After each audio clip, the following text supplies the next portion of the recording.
Akhirnya Sultan Muhammad Al-Fatih menyediakan hampir 4 juta tentera. Jumlah yang cukup besar pada waktu tersebut. 4 juta tentera Islam mengepung kota Konstantinopel dari arah darat. Ada 3 benda penghalang di kawasan tersebut. Memang strategi. Satu, ada Teluk Bosporus. Yang kedua, ada Lautan Galata. Yang ketiga, ada Golden Horn, tanduk emas. Tanduk emas tu yang paling dekat dengan kota Konstantinopel, dan dia bersyukur dapat merealisasikan hadis Nabi, sebaik-baik pemimpin ialah pemimpin yang membuka Konstantinopel, dan sebaik-baik tentera ialah tentera yang membuka Konstantinopel.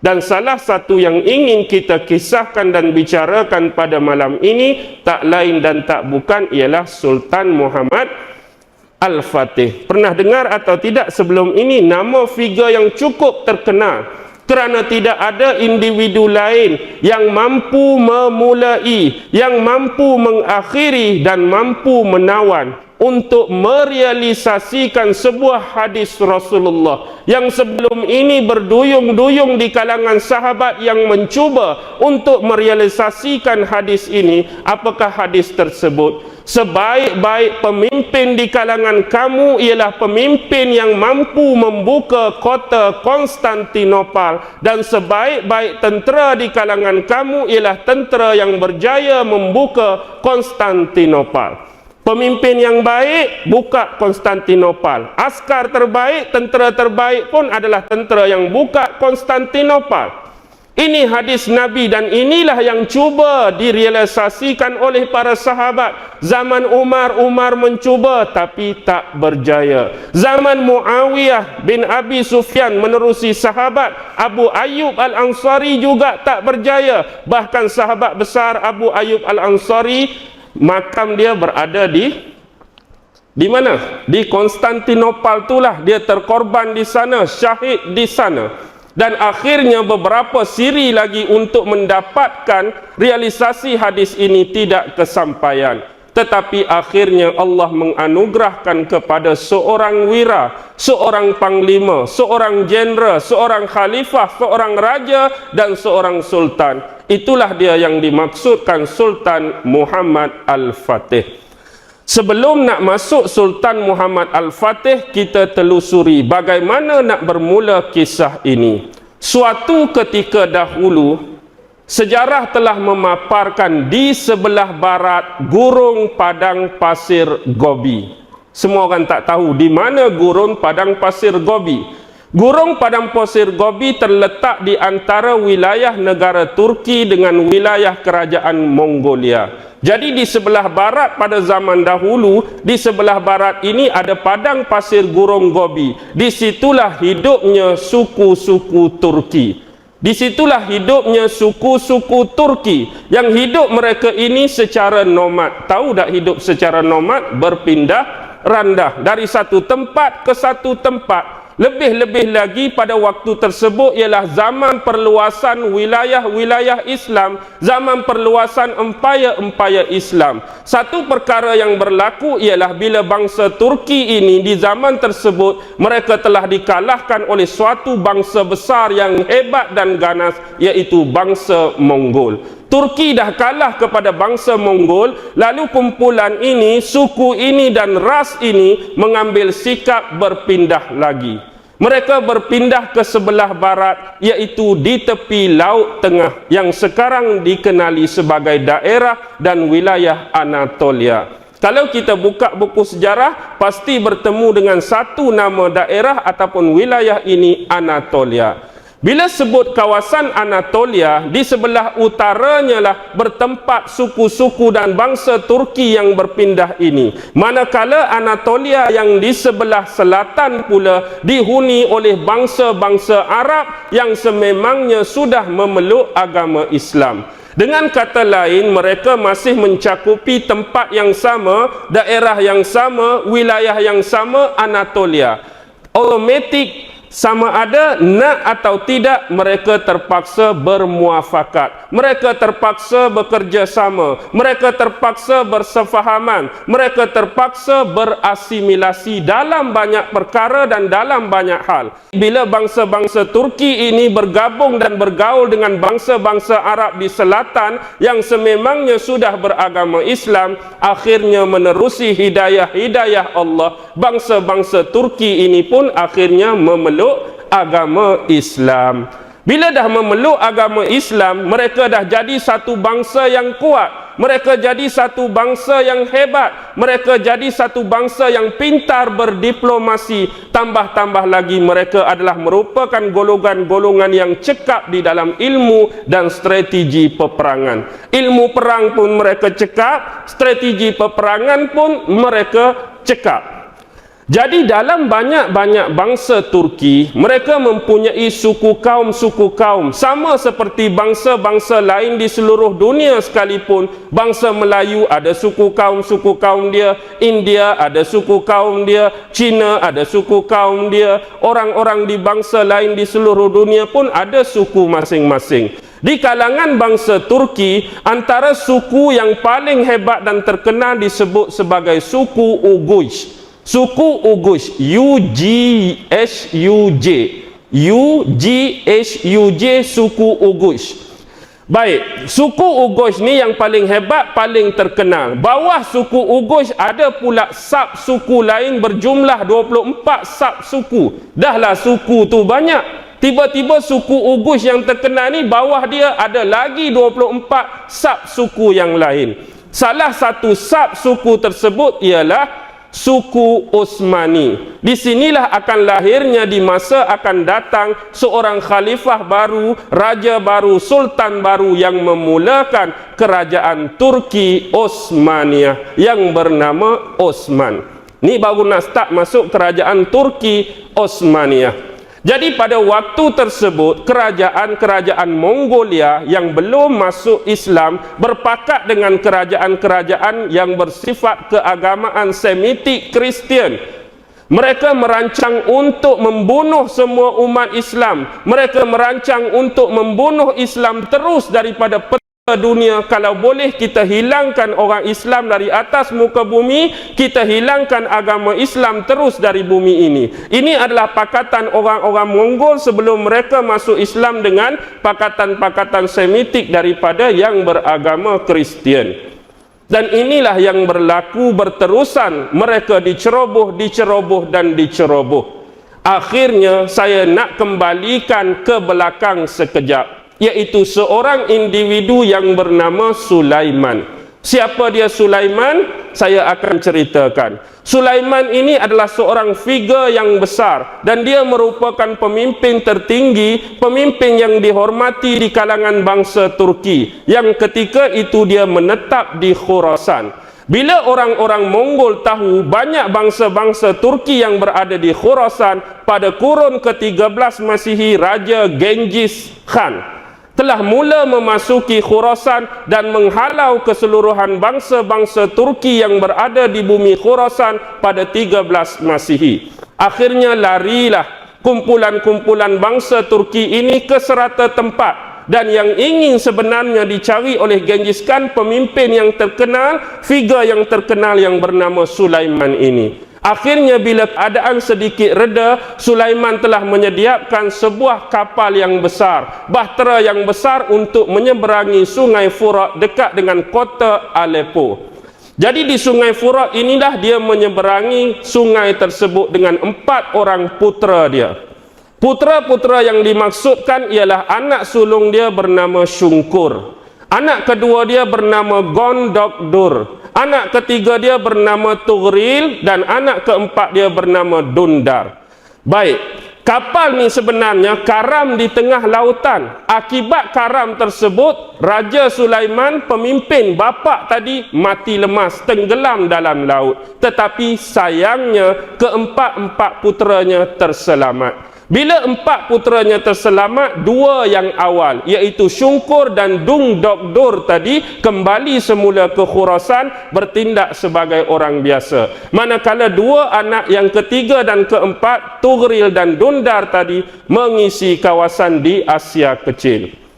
Bila mereka dah mula membesar, Tughril anak ketiga mula berbaik dengan seorang raja daripada kalangan pemerintah Khalifah Bani Saljuk. Pernah dengar kerajaan Bani Saljuk dalam buku sejarah? Raja terakhir Bani Saljuk ialah Sultan Auluddin yang memerintah di Konya. Jadi Tughril ni bantu Sultan Auluddin dalam pemerintahan dia. Bila tahu masih ada sisa kerajaan Bani Saljuk, maka sekali lagi Genghis Khan turun serang kerajaan Sultan Auluddin di Konya. Dan inilah peluang yang digunakan oleh Tughril anak ketiga tadi untuk membantu membalas jasa-jasa baik Sultan Auluddin memelihara mereka selama ini. Maka akhirnya tewaslah pasukan-pasukan tentera Mongol di tangan panglima baru yang bernama Tughril tadi. Akibatnya Sultan Auluddin, Sultan Bani, kerajaan Saljuk, pemerintah Saljuk bagi satu wilayah, bagi satu daerah yang bernama Iskishahar. Iskishahar, ambillah untuk kamu wahai Tughril, kawasan sekitar dia kamu perintahlah. Maka bila dah dapat satu kawasan Iskishahar dekat Tughril, dia bina satu kota. Ibu kota pemerintahan diberi nama Sunggut. Jadi di Sunggut inilah Tughril berkahwin dan akhirnya lahir anak sulung yang diberi nama Osman. Sekarang anda dapat tahu sejarah dia. Osman, bapa dia Tughril, datuk dia Sulaiman. Osman inilah yang akan bertindak sebagai sultan pertama, khalifah pertama, raja pertama kerajaan Turki Osmaniyah. Sebab tu nama kerajaan ni Turki Osmaniyah. Nama Osman ni baru nak start ni, tak tahu ke mana lagi Muhammad Al-Fatih ni. Saya nak bagi tahu sejarah suruh anda faham. Baik. Jadi dia lahir tahun bila? 1258 Masihi. 1258 Masihi lahirlah Sultan Osman. Jadi walaupun dia mengecap diri dia sebagai Sultan Osman, tapi pemerintahan dia tak begitu meluas sebab Sultan Saljuk, Sultan Auluddin masih hidup. Akhirnya saat yang ditunggu pun tiba, tepat 1300 tahun Masihi, akhirnya matilah, wafatlah, mangkatlah Sultan Alauddin kerajaan Bani Saljuk. Maka dengan ini Osman melebarkan sayapnya, mengesahkan dia sebagai raja, dia sebagai sultan, dia sebagai khalifah yang sebesar-besar pemerintahan bermulanya kerajaan Turki Osmaniyah. Jadi pada waktu itu beliau mula menjalankan resensi apa yang sepatutnya dijalankan oleh seorang khalifah. Antara benda-benda yang dia buat ialah mengenalkan mata wang baru dalam bentuk dinar kepada umat-umat Islam pada waktu tersebut. Yang kedua, dia mewajibkan pada khutbah yang kedua agar dibacakan doa untuk diri dia. Bukan hari ini je baca doa khutbah dekat pemimpin. Zaman Sultan Osman lagi, pada khutbah yang kedua tu supaya bacakan doa keselamatan untuk dia, dia dah buat pada zaman tersebut. Akhirnya pada tahun 1326 mangkatlah raja ataupun Sultan Osman, naiklah anaknya iaitu Urkhan. Ada juga menyebutnya sebagai Urgon ketika berusia 42 tahun. Dah lewat dah masuk usia pemuda, ganti bapa dia Sultan Sulaiman sebagai pemerintah kedua. Waktu inilah dia mula menjalankan sistem pemerintahan yang lebih cekap, lebih rapi, lebih tersusun dengan menyediakan 3 jenis bala tentera yang regular, premier dan spesialis. Yang pertama, tentera dia disebut sebagai tentera-tentera Sipani, bahasa Turki. Sipani ni maksudnya tentera-tentera yang memang dibayar gaji setiap bulan. Berapa harga gaji tentera waktu dia? Wallahu alam. Tapi tentera yang ada tagline Sipani memang ada gaji tiap-tiap bulan. Manakala tentera yang kedua diberi nama tentera Hazib. Tentera Hazib ni tak ada gaji bulan-bulan. Kalau mereka bertempur, kalau mereka berperang lawan musuh, tiba-tiba musuh kalah, mereka dapat harta ghanimah. Jadi gaji mereka, duit mereka, makan mereka ditampung oleh harta-harta ghanimah yang dimenangi di medan perang. Ini dari sudut tentera-tentera Hazib. Manakala yang ketiga, tentera-tentera Jenisari. Tentera-tentera Jenisari ialah budak-budak yang umur bawah 12 tahun. Tak kira anak orang Islam 12 tahun, anak orang Kristian pun dia masukkan 12 tahun. Mereka mengikuti satu disiplin yang cukup ketat, disiplin yang cukup kuat untuk menjadi tentera Hazib di masa depan atau menjadi tentera Sipani di masa depan. Akhirnya seorang ulama sufi pada waktu tersebut yang bernama Haji Ikhtab. Haji Ikhtab telah menubuhkan satu unit komander tentera elit yang diberi nama Bakhtesi. Jadi Bakhtesi ni macam komando kita lah, elit kita lah. Ada satu kumpulan 10 orang, ada satu kumpulan 100 orang, ada satu kumpulan 1000 orang. Ini adalah bentuk militer-militer ketenteraan dari sudut strategik dan perancangan untuk melebar luaskan pengaruh dakwah Islamiah ke kawasan-kawasan lain. Jadi saya sebut tadi Sultan Osman pemerintah pertama, Orhan pemerintah kedua. Secara ringkas nak pergi ke Sultan Muhammad Al-Fatih, pemerintah ketiga ialah Sultan Mahmud I. Pemerintah keempat Sultan Mahmud II. Pemerintah kelima Sultan Murad I. Pemerintah keenam Sultan Murad II. Sultan Murad II inilah bapa kepada Sultan Muhammad Al-Fatih. Otomatik bila bapa dia pemerintah Turki Osmaniyah yang keenam, Sultan Muhammad Al-Fatih, ataupun nama sebenar dia Sultan Muhammad kedua. Al-Fatih tu tak dapat lagi gelaran kecuali Al-Fatih setelah dia berjaya menaklukkan kota Konstantinopel. Jadi otomatik bila bapa dia Sultan Murad itu pemimpin dari khalifah yang keenam, maka Sultan Muhammad Al-Fatih adalah pemimpin daripada yang ketujuh. Jadi dalam lapisan 18 orang khalifah Turki Osmaniyah, yang ketujuh jatuh kepada Sultan Muhammad Al-Fatih. Jadi sejak kecil lagi Sultan Muhammad Al-Fatih, terlupa nak tahu tak tarikh lahir Sultan Muhammad Al-Fatih? Tarikh lahir Sultan Muhammad Al-Fatih jatuh malam Isra' Mi'raj 27 Rejab tahun 835 Hijrah. 27 Rejab tahun 835 Hijrah bersamaan 3 hari bulan Mac 1432 Masihi. Baik. Sekarang bila dia lahir, bapa dia Sultan Murad nak dia menggantikan bapa dia sebagai seorang sultan, seorang raja, seorang khalifah, seorang jeneral perang yang berkaliber sama seperti dia. Jadi sejak kecil lagi Sultan Muhammad Al-Fatih diberikan di bawah asuhan, di bawah didikan ulama-ulama terkenal dan terkemuka pada waktu tersebut.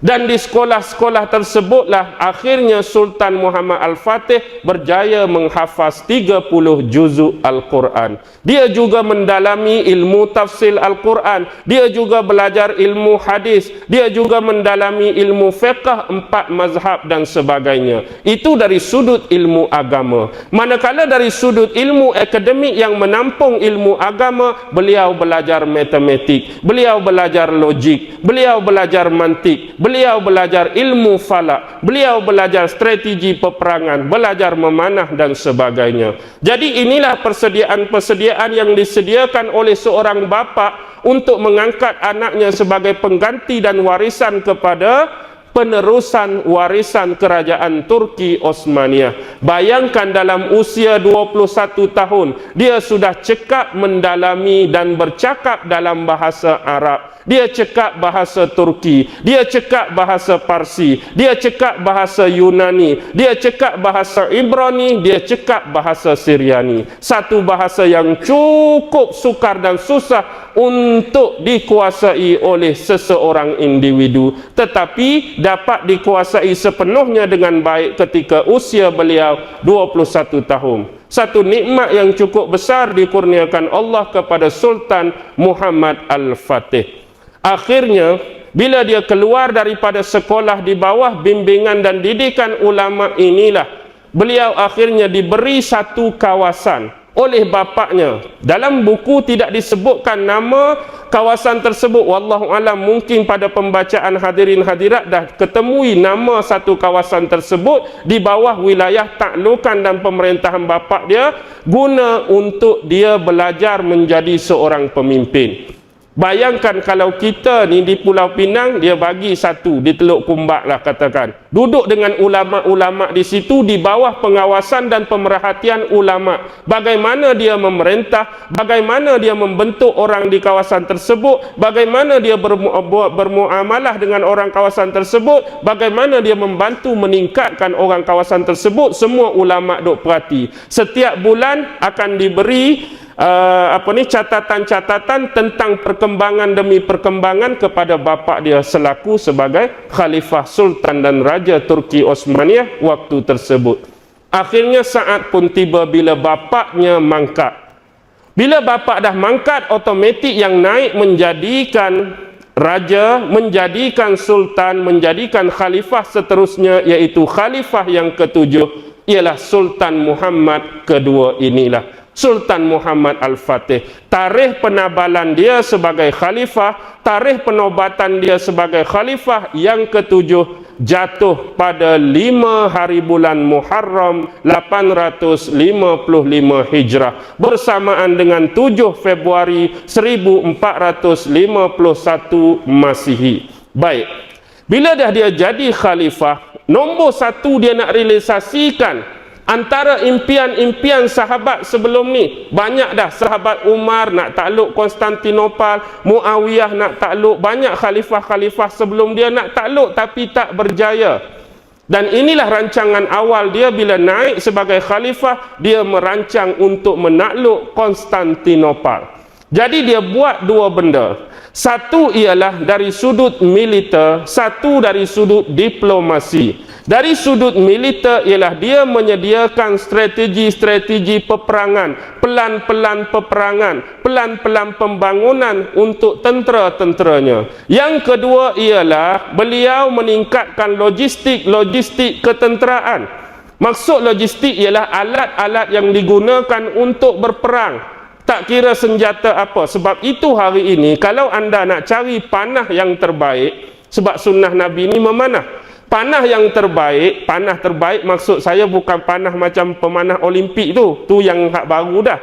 Panah yang hak tak ada lubang, hak kita tiun kot tepi tu, panah yang terbaik hanya dihasilkan di negara Turki. Anda nak cari panah tu, nak cari panah terbaik, belilah di negara Turki. Tak payah pergi Turki, tak apa kalau ada jual kat sini, beli kat sini. Tapi kita nak buat macam tu tak dapat, sebab mereka tak sebarkan teknologi mereka, mereka tak sebarkan kaedah mereka. Mungkin bila kita tengok rasa boleh tiru, mungkin kita tengok rasa boleh buat, tapi tak boleh buat sama macam mereka. Jadi bila dah sedia dari sudut diplomasi, dia mengikat kembali hubungan baik dengan jiran tetangga, dengan negara-negara sekitar yang pernah menjadi enam taklukan sultan sebelum dia. Banyak kawasan-kawasan yang dah ditakluk, terutamanya kawasan Asia Kecil, kawasan Anatolia, kawasan-kawasan daerah Balkan, kawasan-kawasan daerah Albania, Yunani, Romania dan sebagainya. Jadi dia mengikat kembali hubungan dengan negara-negara tadi untuk menghilangkan pengaruh Rom Timur tadi. Ingat, bila sebut Rom Timur merujuk kepada Byzantium, Konstantinopel. Kalau Rom Barat merujuk kepada Vatican City di Itali. Ingat, Rom ni dua. Rom Barat, Vatican City di Itali. Rom Timur, hak ni Byzantium ataupun Konstantinopel. Mereka dah memerintah 11 abad, lama dah. Seorang pun tak berani, seorang pun kalah dengan mereka. Jadi bermulalah detik-detik yang ditunggu. Akhirnya Sultan Muhammad Al-Fatih menyediakan hampir 4 juta tentera. Jumlah yang cukup besar pada waktu tersebut. 4 juta tentera Islam mengepung kota Konstantinopel dari arah darat. Tetapi inilah nak sebut, setelah lama memerintah 11 abad, segala kelengkapan, segala logistik, segala manajemen, segala perancangan mereka kuasai. Hampir di waktu tersebut dah tewas 30,000 daripada 4 juta tu, 30,000 dah tewas tentera Islam. Mati dah 30,000. Tapi belum masih dapat mendekati kota Konstantinopel. Jadi berundur buat seketika, ikut pula jalan laut. Jalan darat memang tak mampu dah. Sebab dia kota tinggi, masuk jalan darat memang tunggu orang panah sajalah. Guna menjanik, guna hak besar-besar tu tak berjaya. Jadi bila nak guna jalan laut, ada 3 benda penghalang. Di kawasan tersebut memang strategi. Satu, ada Teluk Bosporus. Yang kedua, ada Lautan Galata. Yang ketiga, ada Golden Horn, tanduk emas. Tanduk emas tu yang paling dekat dengan kota Konstantinopel ada Lautan Galata, sebelum tu ialah Teluk ataupun Selat Bosporus. Sebelum ini, pengiran-pengiran Kiev, tahu tak pengiran Kiev? Raja-raja kawasan di Rusia, kawasan Tantan dulu, pernah nak cuba serang Konstantinopel pada abad ke-10 Hijrah. Jadi mereka bawa kapal-kapal laut yang besar masuk selat ataupun Teluk Bosporus ni. Tiba-tiba orang-orang Byzantine, orang-orang Konstantinopel, mereka lebih cekap. Mereka dah isi dalam laut tu dengan rantai-rantai besi yang besar. Kok atas duk laut, kita tengok tak ada apa-apa. Rupa-rupanya bawah tu sikit penuh dengan rantai-rantai. Bila kapal lalu jadi tersekat dengan rantai-rantai besi. Rantai-rantai itu akan mengikat dan menghakkan perjalanan kapal. Di mana? Di kawasan Teluk Bosporus, di kawasan Lautan Galata, dan di kawasan Golden Horn, semenanjung ataupun disebut sebagai tanduk emas. 3 jajaran ada, satu pun tak lepas. Lalu akhirnya mereka mengelilingi Lautan Galata, baru masuk ke muara Semenanjung Emas. Bankrupt, terus kena serangan. Ini pengirang Kaf dulu. Jadi bila tengok strategi ini, dapat ilham oleh Sultan Muhammad Al-Fatih.